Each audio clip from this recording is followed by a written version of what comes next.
Gripam, a play written by Ola Rotimi in 1973, always gives the audience a good laugh anytime it comes on stage. This one was no different. The open air space at the Freedom Park in Lagos was just right to create that African theatre experience where there's no division between audience and actor. There's so much interaction. This crew brought it home, but is acting out this play in the Yoruba language.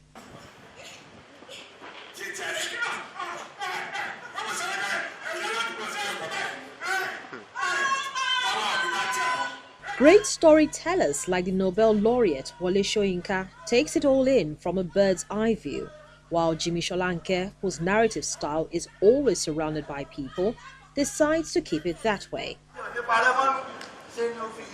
It's all a philosophical concept. The life, there is a rich man, there is a poor man, and when there is poverty in any situation, there will be a lot of nagging and questioning and quarrels. Igoin is a farmer who would have been content with life, save for his nagging wife who never stops reminding him that he would die in penury. As if that's not enough, children from the neighborhood taunt him by making it a sport to pluck fruits from an orange tree they had planted in his compound. To add insult to injury, he's indebted to his landlord. It's already payday, but he has no money to foot the bill. Events take a different turn when, in the midst of a quarrel with his wife, an angel turns up to make peace, saying that God had heard his prayers and will give them one power each. So what do they do with this new acquisition? For Igoin, it is payback time. His request is that if he catches anyone on top of the tree, once he says, Grip him, let him be there until I release him.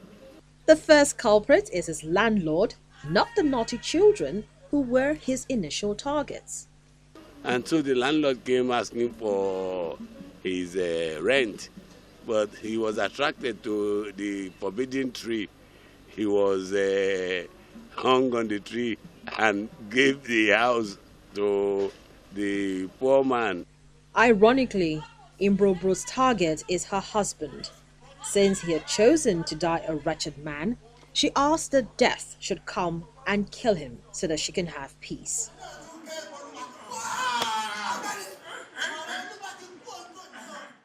But when death comes knocking, Igoin shows that poverty doesn't mean stupidity, and the good old tree saves the day as he shouts, Gripam!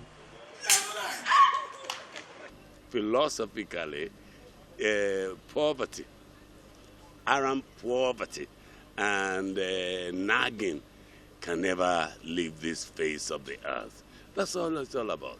I have just sat down to watch what is ongoing so that I won't impose myself on the current intervention of foreign culture that has, taken over our children these days. But by the time we come out, we are coming out with the kind of materials that the Western world is using to combat all such things. The tale of Igoin the poor farmer, his abusive wife, their landlord, and the encounter with death is always good for laughs, but in it lies a deeper truth about how absolute power corrupts absolutely.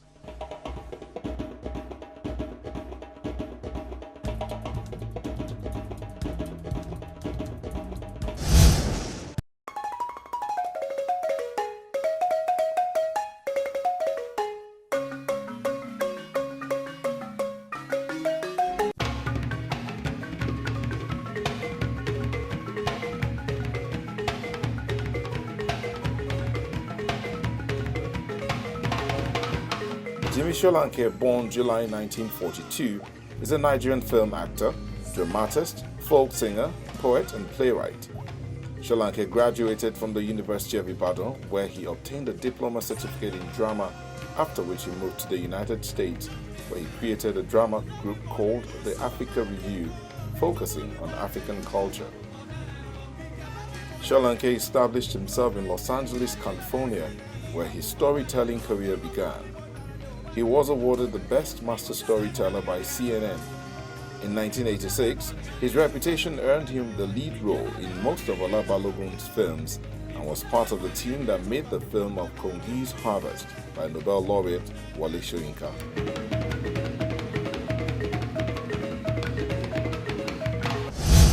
You can enjoy Art House on any of these platforms.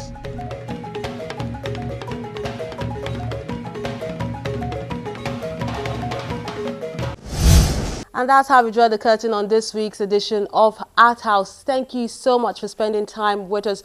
And always remember, keep the conversation going online. And let me know your thoughts about the new things you like to see on the show as we count down to 2016.